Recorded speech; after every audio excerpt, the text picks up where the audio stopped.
Africa, for me, is the continent of beautiful people. When we started the foundation, we thought of which focus to choose for us, but we thought that without education, everything is nothing. When the foundation was established in 2010, it needed a dependable partner which understood the situation on site. And they found it in Nangutina, the Scout network. Thanks to the foundation's support of €1 million, the Scout Center was built in Nelspruit, the foundation's first major project. Multipliers for the entire region are trained in seminars, workshops and training programs. And from there, the spirit of the Scouts is carried into the communities, where it blends enthusiasm and lifelong learning. This also opens the door to a better future for the children and young people. I'm proud of this center. I'm the Scouts, so everything's good. The youth in South Africa needs desperately structures. Because very often family structures are not existent anymore. On the one hand, you will have gangs, which is of course not the way to go, but on the other hand, you have organizations like the Scouts, who actually work as a substitute family that give them strength, perspectives, weekly meetings, weekend meetings, so that gives them the opportunity to grow and know the direction of life. There are some regions in southern Africa where the Scouts network is not as extensive. One example is Lesotho, where there are some children who do not have a stable structure of close or extended family. So the Children's Center Mansaze in Lesotho offers kids in this situation a loving place to stay, where they can grow up safely and receive the support every child needs. This project has been dear to the Umckaloabo Foundation's heart from the beginning. In Mansaze, Lesotho, we support the Children's Home of Mansaze, a unique institution, the only one in the southern part of the country.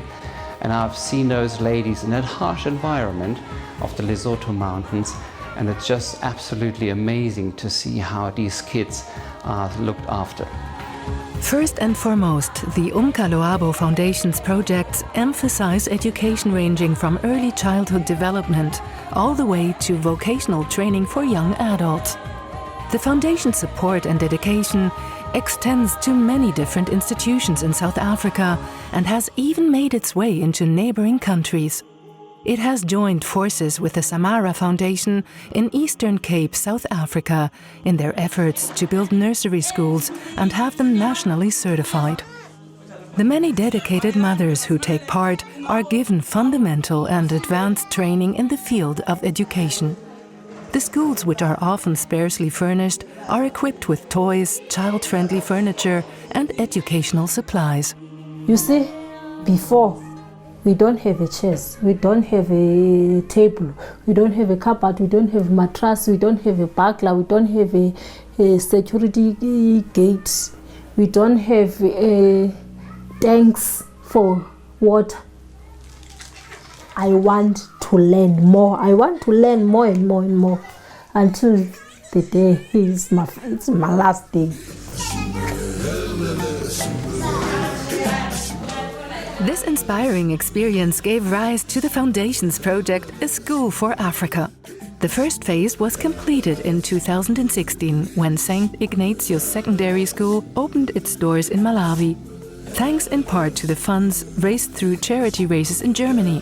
In the meantime, these races, which are collectively known as the Africa Run, have contributed almost €1 million and made it possible to build a total of 5 schools in southern Africa. St. Francis and Clare School in Zambia is one of the schools the Foundation has helped to build.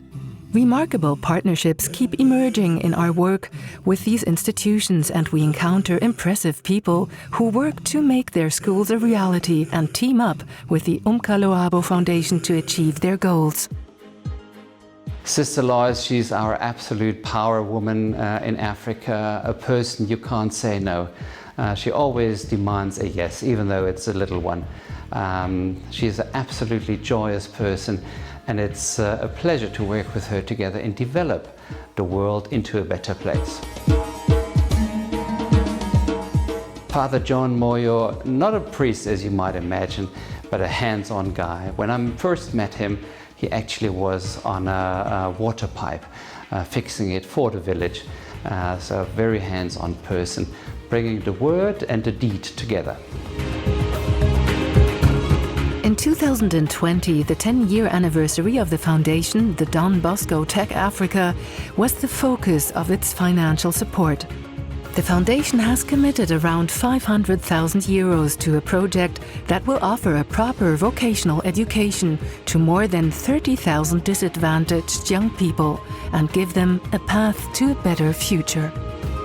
To achieve this goal, partnerships are being created with local and regional businesses, which might also serve as potential employers later on.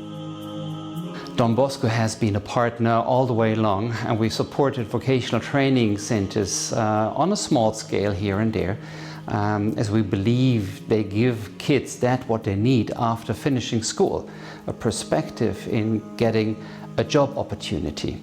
And we have undertaken it now to join a program for the anniversary that we hold in Sub-Saharan Africa to give youngsters an opportunity in vocational training.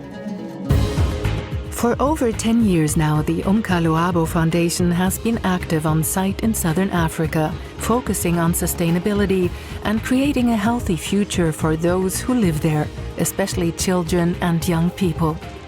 Over the past 10 years, a total of 4.4 million euros in donations has been invested in its projects.